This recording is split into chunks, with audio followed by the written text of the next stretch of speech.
Praise the Lord. ஏறத்தாழ எல்லா கிறிஸ்தவர்களும் ஞான ஸ்நானத்தை வேதத்திலுள்ள உபதேசங்களில் முக்கியமான ஒன்றாக ஏற்றுக்கொள்கிறார்கள். ஆயினும் ஒரு சிலர் மாத்திரமே இந்த சாட்சிக்கான ஆதார சத்தியங்களை படிக்கிற முயற்சியை அவர்கள் மேற்கொள்கிறார்கள் என்று பார்க்கிறோம்.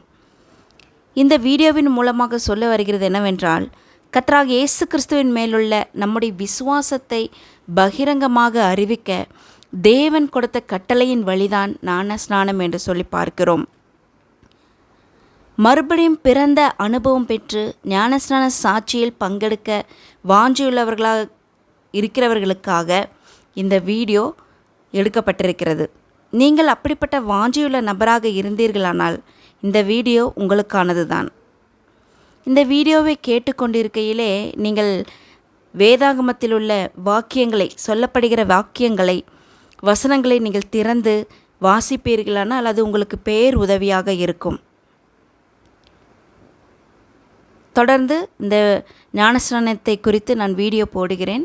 நீங்கள் தயவாக அதை தொடர்ந்து பார்த்து அதன் மூலமாக ஆவிக்குரிய சத்தியங்களை, வேதாகமத்திலே சொல்லப்பட்ட காரியங்களை நீங்களும் கற்றுக்கொள்ளுங்கள்.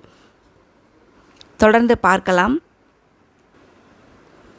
இந்த வீடியோவிலே நீங்கள் ஏன் ஞானஸ்நானம் எடுக்க வேண்டும், யார் ஞானஸ்நானம் பெற வேண்டும், ஞானஸ்நானம் என்றால் என்ன, யாருடைய நாமத்திலே நீங்கள் ஞானஸ்நானம் பெற வேண்டும், இது எல்லாம் அவர்கள் செய்ய வேண்டிய காரியம் என்ன, ஞானஸ்நானம் எடுத்தவர்கள் செய்ய வேண்டிய காரியங்கள் என்ன, இதையெல்லாம் வரப்போகிற நாட்களிலே கர்த்தருக்கு சித்தமானால் நாம் பார்க்கலாம், நாம் தியானிக்கலாம். கர்த்தருடைய வேதத்திலிருந்து நாம் கற்றுக்கொள்ளப் போகிறோம். இன்றைக்கு நீங்கள் ஏன் ஞானஸ்நானம் எடுக்க வேண்டும் என்று சொல்லி 3 காரியங்களை குறித்து நாம் தியானிக்கப் போகிறோம். நீங்கள் ஏன் ஞானஸ்நானம் எடுக்க வேண்டும் என்று சொல்லி முதல் காரியத்திலே நாம் பார்க்கும் பொழுது, நீங்கள் கட்டாயமாக ஞானஸ்நானம் எடுக்க வேண்டுமா? இந்த கேள்விக்கான பதிலை பரிசுத்த வேதாகமத்தின் அடிப்படையிலே தெரிந்து கொள்வது மிகவும் அவசியம். ஏனெனில் அந்த பதில் நம்முடைய திருப்திக்காக அல்ல, நீங்கள் ஏன் ஞானஸ்நானம் எடுக்கிறீர்கள், ஏன் எடுக்க போகிறீங்க என்று கேட்கும் நண்பர்களுக்காக நீங்கள் பதில் சொல்லுவதற்கு மிகவும் உதவியாக இருக்கும். வேதாகமத்தின் அடிப்படையிலே இதற்கான 3 பதில்களை நாம் பார்க்கலாம். நீங்கள் ஏன் ஞானஸ்நானம் எடுக்க வேண்டும், ஏன் எடுக்கிறீங்கன்னு கேட்கிறவர்களுக்காக வேதாகமத்தின் அடிப்படையிலே 3 பதில்கள். முதலாவது, ஞானஸ்நானம் கர்த்தராகிய இயேசு கிறிஸ்துவால் கொடுக்கப்பட்ட கட்டளை என்று சொல்லி நாம் பார்க்கிறோம்.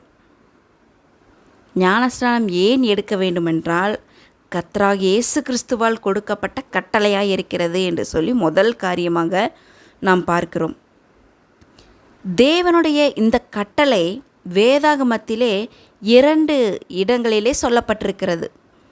ஒன்று மத்தேயு 28ஆம் அதிகாரம் 19வது வசனத்திலே சொல்லப்பட்டிருக்கிறது.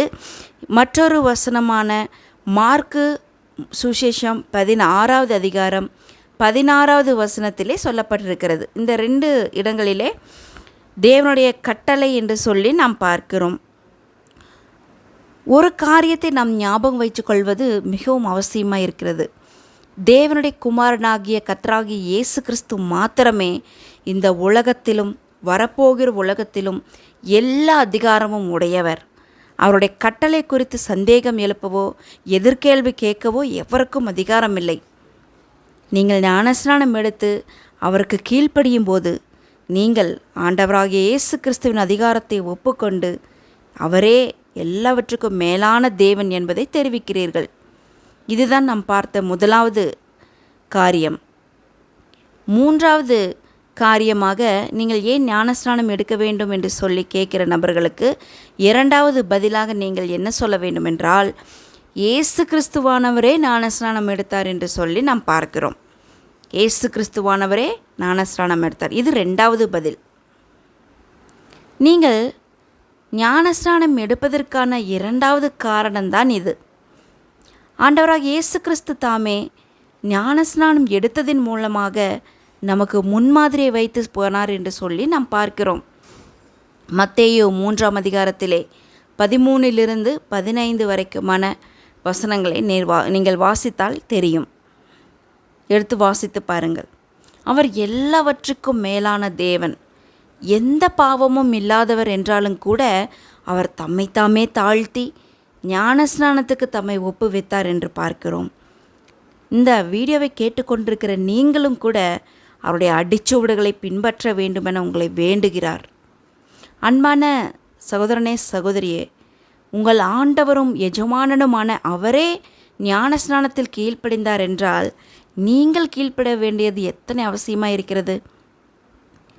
ஆண்டவராக இயேசு கிறிஸ்து சொல்லுகிறார், நான் சாந்தமும் மனத்தாழ்மையுமாக இருக்கிறேன், என்னிடத்தில் கற்றுக்கொள்ளுங்கள், அப்பொழுது உங்கள் ஆத்துமாக்களுக்கு இளைப்பாறுதல் கிடைக்கும் என்று சொல்லுகிறார். கர்த்தராகிய இயேசு கிறிஸ்துவை முன்மாதிரியாக வைத்து அவரை போல சாந்தமும் மனத்தாழ்மையுமாய் இருப்பேன் என்பதையே ஞானஸ்நான சாட்சியின் போது நாம் தெரிவிக்கிறோம். ஞானஸ்நானமானது மறந்திரும்பின பாவிகளுக்கானது என்று சொல்லி மத்தேயு 3:6 நாம் பார்க்கிறோம். மனம் திரும்பின அநேகர் யோவான் ஸ்நானனிடத்தில் வந்து தங்களுடைய பாவங்களை அறிக்கையிட்டு ஞானஸ்நானத்தில் கீழ்ப்படிந்தார்கள் என்று சொல்லி நாம் பார்க்கிறோம். கொஞ்சம் கற்பனை செய்து பாருங்கள். யோர்தான் நதியோரத்தில் யோவான் ஸ்நானன் ஞானஸ்நானம் கொடுத்து கொண்டிருக்கிறார். முன்பு கொலைக்காரராக, குடிகாரராக, திருடுகிறவர்களாக மற்றும் பல பாவ வழிகளில் இருந்தவர்கள் இப்பொழுது மனம் திருந்தி ஞானஸ்நானம் அங்கே பெற வந்திருக்கிறார்கள் என்று சொல்லி நாம் பார்க்கிறோம். ஞானஸ்நானம் பெற வந்தவர்களோடு கூட இயேசு கிறிஸ்துவும் கூட அந்த வரிசையாக அவர் நிற்கிறதை நாம் பார்க்கிறோம். பாவைகளோடு நின்று கொண்டிருக்கும் அவருடைய தாழ்மை எத்தனை பெரியது என்று நீங்கள் யோசித்து பார்க்க வேண்டும். பாவமே செய்யாத தேவன் ஞானஸ்நானத்திற்கு ஆயத்தமாய் நிற்பது ஆச்சரியமாய் இருப்பது என்றால் பாவம் செய்தவர்களுக்கு ஞானஸ்நானம் எத்தனை அவசியமாக இருக்கிறது. ஞானஸ்தானத்தில் நாம் சாட்சியிடும்போது தாழ்மையுள்ள என் தேவன் இந்த வழியே சென்றார், அவரின் வழியை பின்பற்ற நானும் ஆயத்தம் என்று சந்தோஷத்தோடு நாம் சொல்லுகிறோம். ஏனெனில் சீஷன் தன் போதகனிலும் வேலைக்காரன் தன் எஜமானிலும் மேற்பட்டவன் அல்ல என்று சொல்லி மத்தேயு 10:24 அதே போல் லூக்கா 6:40 நாம் பார்க்கிறோம். இது இரண்டாவது பதிலாக நாம் பார்த்தோம். நீங்கள் ஞானஸ்நானம் ஏன் எடுக்க வேண்டும் என்று கேட்கிறவர்களுக்கு மூன்றாவது பதிலாக என்ன பார்க்கிறோம் என்றால், அப்போஸ்தலர்கள், சீஷர்களாகிய அப்போஸ்தலர்கள் ஞானஸ்நானத்தை குறித்து பிரசங்கித்து அதை செயல்படுத்தினார்கள், அதை நடைமுறைப்படுத்தினார்கள் என்று சொல்லி மூன்றாவது பதிலாக நாம் பார்க்கிறோம்.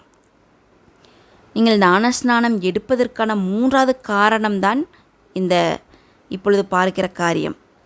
பெந்தேகோஸ்தே நாளிலே 3000 பேர் ரட்சிக்கப்பட்டு ஞானஸ்நானம் எடுத்தார்கள் என்று சொல்லி அப்போஸ்தலர் 2:38 41 நாம் வாசிக்கிறோம்.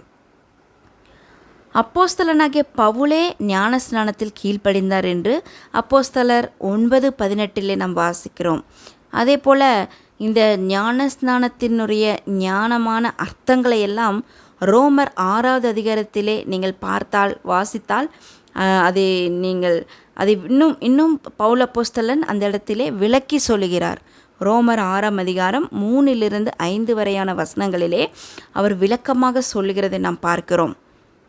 நாம் நம்முடைய சுய அறிவு பாரம்பரியங்களை பின்பற்றுவதை காட்டிலும் அப்போஸ்தலர்களுடைய மாதிரிகளை நாம் பின்பற்றுவது நம்மளுக்கு எவ்வளவு நலமாய் காணப்படுகிறது என்று சொல்லி தான் நாம் பார்க்கிறோம்.